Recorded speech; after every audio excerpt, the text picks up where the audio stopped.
Good evening, America. It is September 16th, 2024. I was thinking about making a video, just in case anybody doesn't know who this is, because I'm not going to take time to edit it to put my name in the bottom. My name is Neal David Sutz. I am currently, still for the moment, an independent candidate for Vice President of the United States, along with presidential candidate literally anybody else for the upcoming November 5th, 2024 elections.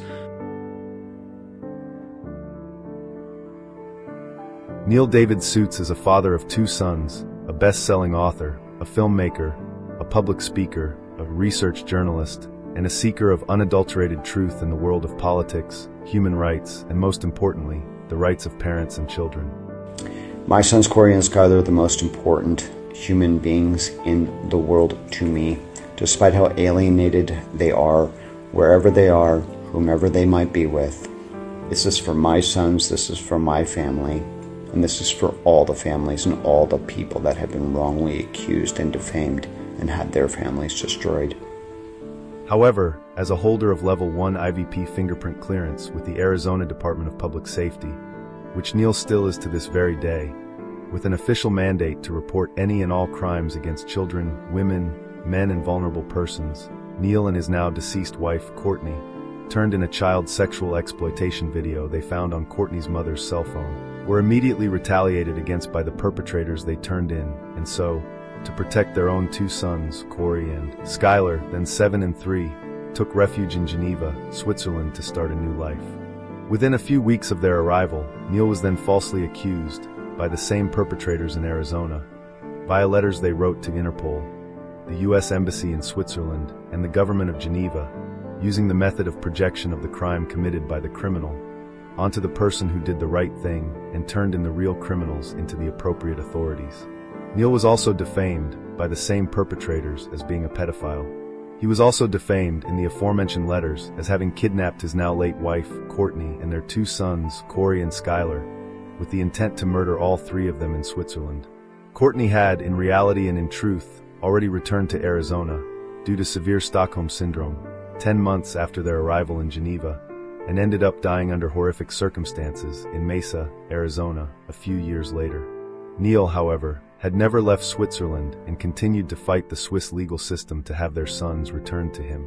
After the initial letters of defamation arrived in Switzerland, just 2 days after Corey and Skylar had been seized, Neal later learned that the plan of having the kidnapping of his and Courtney's two sons occur had already been put into play, from Arizona, quite some time prior to then, by those same powerful perpetrators.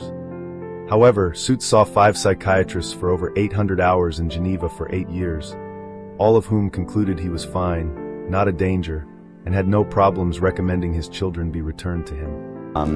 This entire situation with the elections, the election fraud has been planned and conceptualized for a long, long time in a vague, perhaps abstract way in the beginning, and then very, very specifically with some players. Everybody ties back to Switzerland from the beginning of this.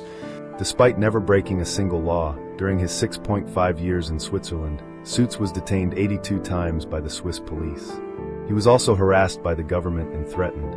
Sutz eventually had to leave Switzerland in August 2023 because he was being harassed and his case was not progressing.